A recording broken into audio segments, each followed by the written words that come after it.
17ই ফেব্রুয়ারি যাত্রা শুরু হলো নতুন সরকারের। প্রধানমন্ত্রীর দায়িত্ব নিলেন বিএনপি চেয়ারম্যান তারেক রহমান। মন্ত্রী প্রতিমন্ত্রী হলেন আরও 49 জন। ইতিমধ্যে মন্ত্রী প্রতিমন্ত্রীরা নিজ নিজ মন্ত্রণালয়ে কাজ শুরু করেছেন।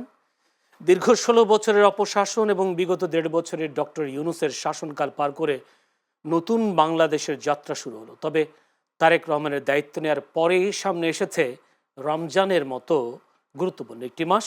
স্বভাবতই এই মাসটাকে বেশ গুরুত্ব দেয় দেশের জনগণ। এই মাসে নিত্যপণ্যের মূল্যকেও বেশ প্রাধান্য দেওয়া হয়। যদিও এর মধ্যে বিভিন্ন পণ্যের মূল্য সাধারণ মাসের নাগালের বাইরে চলে গেছে, বাজার ঘুরে দেখা গেছে। ধারণা করা হচ্ছে তারেক রহমান শক্ত হাতে দ্রব্যমূল্য নিয়ন্ত্রণে কাজ করবেন এমন প্রত্যাশা তিনি দিয়েছেন। আজ তাই তার মন্ত্রিসভার বিভিন্ন মন্ত্রণালয় থেকে সুখবর এসেছে। ফ্যামিলি কার্ডের মতো বিষয়টা বলা হয়েছে, ঈদের আগেই এসব ফ্যামিলি কার্ড দেওয়া হবে। আবার সেই সাথে আরেকটি খবর, 10 লাখ পরিবারকে অর্থাৎ সুলভ মূল্যে দুধ, মাংস, ডিম অর্থাৎ প্রোটিন খাদ্য দেওয়ার একটা ঘোষণা এসেছে রমজান মাসে।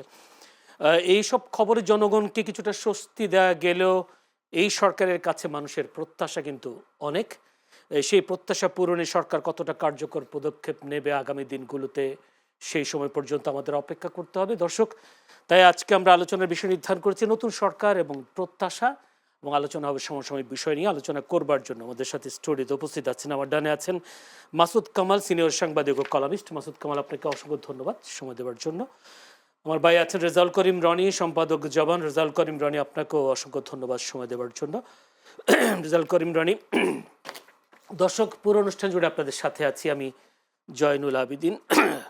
রেজাউল করিম রনির কাছে একটু যেতে চাই। রেজাউল করিম রনি, আজকে মন্ত্রণালয় থেকে 2-3টি খবর, যে সুখবর এসেছে খবরগুলোকে একটু যাতে প্রথম যদি বলি, ফ্যামিলি কার্ড রমজানের মধ্যেই দেওয়ার একটা ঘোষণা এসেছে বিভিন্ন মন্ত্রণালয় থেকে। যদি বলি সমাজ কল্যাণ মন্ত্রী থেকে শুরু করে কৃষিমন্ত্রী থেকে শুরু করে সবাই ঘোষণা দিয়েছে ফ্যামিলি কার্ড যে দেওয়া হবে। সেখানে টাকার কথাও বলা হচ্ছে 2,000 থেকে 2,500। আমি মন্ত্রণালয়ের মন্ত্রীর বক্তব্য থেকে উঠেছি। এই সরকারের কাছেই কোনো ধরনের পরিকল্পনা আছে কিনা, কতজনকে দেবেন তা এবং কত টাকা খরচ হবে ফ্যামিলি কার্ডে? জি, ধন্যবাদ। যে যেখান থেকে আমাদের দেখছেন শুনছেন সবাইকে আমার সালাম এবং কৃতজ্ঞতা। কৃষি কার্ড এটা তো পূর্ব নির্ধারিত, মানে পূর্ব ঘোষিত আপনার পরিকল্পনা এবং ওয়াদা। কৃষি কার্ড না ফ্যামিলি কার্ড? ফ্যামিলি কার্ড, কৃষি কার্ডও ফ্যামিলি কার্ড। তো এটা আপনার প্রথমে বলা হচ্ছিল 4 কোটি পরিবারকে দিবে। আসলে 4 কোটি একসাথে তো দেওয়া যাবে না। সরকার এই সমস্ত প্রকল্পগুলো সাধারণত বাস্তবায়ন হয় প্রথমে একটা ছোট অংশের মধ্যে এটা পরীক্ষামূলকভাবে চালানো হয়, তারপরে এটার ত্রুটি সুবিধা অসুবিধাগুলো আইডেন্টিফাই হয়, দেন এটা লার্জ স্কেলে বাস্তবায়িত হয়। তো এবং এই সরকার দায়িত্ব নেওয়ার সাথে সাথে রমজান শুরু হয়েছে। রমজান শুরু হওয়ার মধ্যে দিয়ে রমজানে দ্বারা আপনার ধরেন যে জিনিসপত্রের দাম, হ্যাঁ, আপনি যতই চেষ্টা করেন না কেন সবসময় এটা দেখা যায় যে কোনো না কোনো ব্যবসায়ী এটাকে এই রমজানটাকে পুঁজি করে আপনার বাড়তি মুনাফার চেষ্টা করে। তো সেদিক থেকে সরকারকে আসলে হিমশিম খাইতে হচ্ছে।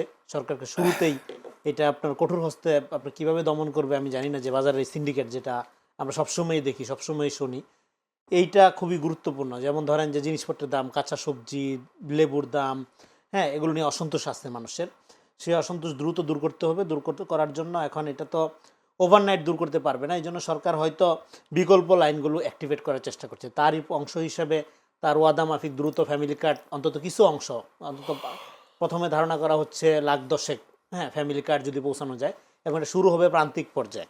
শুরুর ক্ষেত্রে সবচেয়ে বেশি গুরুত্ব পাবে সম্ভবত যারা বিধবা ফ্যামিলি, নারীদের মধ্যে যারা বিধবা তারা সবচেয়ে বেশি ভালনারেবল প্রান্তিক এলাকায়, তাদেরকে, এবং তারপরে ক্রমান্বয়ে আপনার দরিদ্র, অতি দরিদ্র, তারপরে দরিদ্র, তারপরে নিম্ন মধ্য, এইভাবে আর কি। মানে এটা শুরু হবে প্রান্তিক থেকে উপরের দিকে আর কি। তো সেটা সম্ভবত আপনার প্রথমত টার্গেট করা হবে 10 লাখ পরিবারকে যেন পৌঁছানো যায়।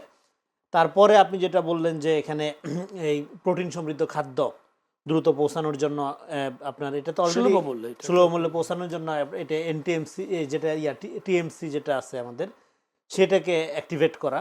সেইখানে এটা সবসময় কাজ করতো, কিন্তু এটাকে হয়তো আরেকটু দ্রুত গতিতে অ্যাক্টিভেট করতে হবে রমজান উপলক্ষে। এবং এটা করলে যেটা হবে, এটাতে যদি দলীয় নেতাকর্মীর, এটা চ্যালেঞ্জ কি, জিনিসগুলো ভালো শুনতে ভালো, কিন্তু এগুলো চ্যালেঞ্জ কি? চ্যালেঞ্জ হলো নেতাকর্মীরা তাদের পরিচিত লোকদেরকে এগুলো পাওয়ানোর ক্ষেত্রে ভূমিকা পালন করে সবসময়।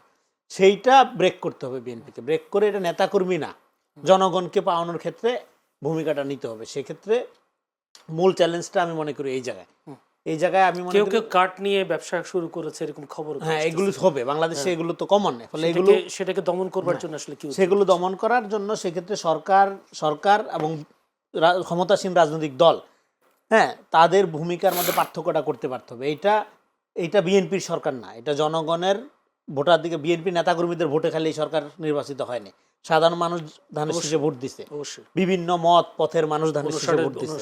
হ্যাঁ, সেখানে আওয়ামী লীগের লোক আছে, অন্যান্য দলের লোক আছে, হ্যাঁ, ইভেন যারা জামাতকে ভোট দিবে মনে করছিল তার একটা অংশ শেষ পর্যন্ত জামাতকে না দিয়ে বিএনপিকে দিয়েছে, যে কারণে তো এরকম আপনার বিপুল বিজয় সম্ভব হয়েছে। তো ফলে এটা শুধুমাত্র যদি বিএনপির নেতাকর্মীরা মনে করে এটা বিএনপির একটা সরকার, হ্যাঁ, বিএনপির বিজয়, নো, এই বিজয়টা বিএনপির বিজয় ডেফিনেটলি দলগতভাবে, কিন্তু সরকারটা যখন হয়ে যায় সেটা জনগণের সরকার হয়। এবং এটা উনি কিন্তু ওনারা বলেছেন যে যারা ভোট দিয়েছেন এবং যারা ভোট দেন নাই সবার এই সরকারের উপর সমান অধিকার।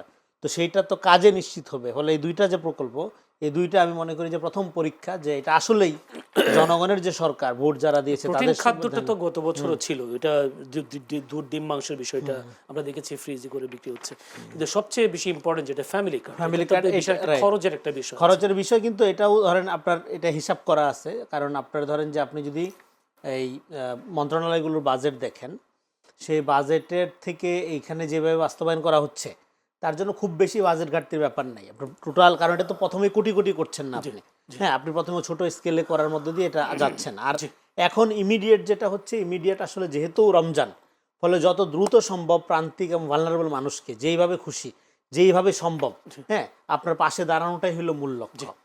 ধন্যবাদ আপনাকে অসংখ্য। মাসুদ কামাল, আজকে স্থানীয় সরকার পল্লী উন্নয়ন সমবায় মন্ত্রী মির্জা ফখরুল ইসলাম আলমগীর বলেছেন, একটা বিধ্বস্ত অর্থনীতি, বিধ্বস্ত রাষ্ট্র ব্যবস্থার উপর দিয়ে প্রধানমন্ত্রীর স্বপ্ন পরিকল্পনা বাস্তবায়নে আমরা কাজ করে যাচ্ছি। যদি বলি ফ্যামিলি কার্ড এদিকে, আবার এদিকে বিধ্বস্ত অর্থনীতি, দুটাই কি পারস্পরিক সাংঘর্ষিক মনে হচ্ছে কিনা আপনার? না, আসলে বিধ্বস্ত অর্থনীতি বলতে উনি যা মিন করেছেন সেটার সাইজটা এত বড় যে সেখানে ফ্যামিলি কার্ড খুব বড় কোনো চাপ ফেলবে না। এবং উনি যখন ফ্যামিলি কার্ডের কথা বলেছেন তখন তো উনি কি অর্থনীতির সাইজটা জানতেন না? উনি কি ঋণের পরিমাণ অথবা খেলাপি ঋণ অথবা বৈদেশিক ঋণ অথবা সরকারের ঋণ, এ সমস্ত ফিগার তো আর খুব গোপন কোনো ফিগার না, এগুলি তো ওপেন, সবাই জানে। রিজার্ভ, এটাও সবাই জানে, এগুলি সবই তো খুবই কমন ফিগার।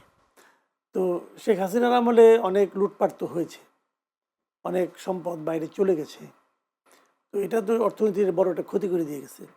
এবং তারপর 18 মাস যে ভদ্রলোক দায়িত্ব নিয়েছিলেন, যে বা যারা, তারা কিন্তু ওইটাকে টেনে তোলার কোনো চেষ্টাই করে নাই, বরঞ্চ ওনাদের আমলে এই প্রত্যেকটা ক্ষেত্রে আমাদের আরও অবনমন হয়েছে আরও। তো ওনাদের এটা পুরো জিনিসটা এখন যে অবস্থা দাঁড়াইছে, এটা তো একটা ভয়ঙ্কর পরিস্থিতি। এখন এই ভয়ঙ্কর পরিস্থিতিকে মেনে নিয়েই তো ওনারা সরকার এসেছেন, ওনাদের তো আমরা হাতে পায়ে ধরে আনি নাই, ওনারা নিজ দায়িত্বে আসছেন, খুশি মনে আসছেন, এবং এই চ্যালেঞ্জটা ওনারা নিতে পারবেন সেই হিসাব নিকাশ করেই তারা আসছেন। কাজে মির্জা ফখরুল যেটা বলছেন সে ঠিকই আছে যে ওনাদের জন্য একটা চ্যালেঞ্জ। আবার বিপরীত দিকে এই ফ্যামিলি কার্ডের কারণে, ওই চ্যালেঞ্জটার কারণে ফ্যামিলি কার্ড বন্ধ হয়ে যাবে, এটাও ঠিক না। এবং ওনারা বন্ধ করেনও নাই, ওনারা যেটা শুরু করেছেন এবং এভাবেই শুরু করতে হয়। কারণ ওনাদের এটা সাকসেসটা কেমন হবে, অথবা অল্প দিয়ে শুরু করে ওনারা হয়তো বুঝতে পারবেন যে কোনো ভুল ত্রুটি কোথাও হচ্ছে কি না, ভুলটা কোথায় হচ্ছে দেখে ওটা রিপেয়ার করবেন, পরে পরে তো আবার করবেন। রনি যে কথাটা বললেন খুব ইম্পর্টেন্ট, কিন্তু যে রাষ্ট্রনায়ক যিনি হন, আপনার সরকার প্রধান যিনি হন, তারা তো প্ল্যান দেন। যেমন উনি বলেন আই হ্যাভ এ প্ল্যান, ওনার অনেকগুলি প্ল্যান আছে, এই প্ল্যানগুলো নিয়ে একটার পর একটা বাস্তবায়ন করবেন। বাট প্রশ্ন হলো বাস্তবায়নটা কী করবে? বাস্তবায়ন যে করবে সেও তো এই দেশের এই মাটির থেকেই উঠে আসছে, তাই না? এখন হয়তো পার্টি নাম একটা, কিন্তু মনে করেন আওয়ামী লীগ রেখে বিএনপি একটা চোর মনে করেন, সে আওয়ামী লীগ করতে হবে, সে যখন বিএনপি করে সে তো চোরই থেকে যাবে, এগুলো বিএনপির চোর হবে আর কি, তাই না? তো এখন এরকম তো সব দলেই আছে কম বেশি, এটাকে হ্যান্ডেল করতে হবে। হ্যান্ডেল করাটা তো খুব একটা জটিল কাজ তাও কিন্তু মনে করি না। হ্যান্ডেল করার সবচেয়ে সহজ কাজটা হলো শুরুতেই আপনি দেখবেন যে কেউ না কেউ অপকর্ম করতেছে, ওরকম 2-3টা অপকর্মকারী যারা আছে, এবং যাদের মধ্যে ছোট না, খুচরা না, বড় লেভেলে যারা আছে, যদি খুচরা লেভেলে পান, তাকে কে ওখানে নিয়োগ করছে তাকে ধরেন, মানে মাথার দিক থেকে আপনি 2-1টাকে ফায়ার করে দেন, দেখবেন যে এই অপকর্ম আর চলবে না।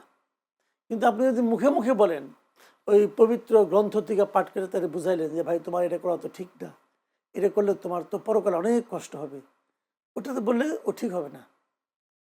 আপনি ওর সঙ্গে সঙ্গে ফায়ার করে দেন, দেখবেন যে পুরো ও তো ঠিক ঠিক, আরও যে যা ছিল ওর খালাতো ফুফাতো ভাই সব ঠিক হয়ে গেছে।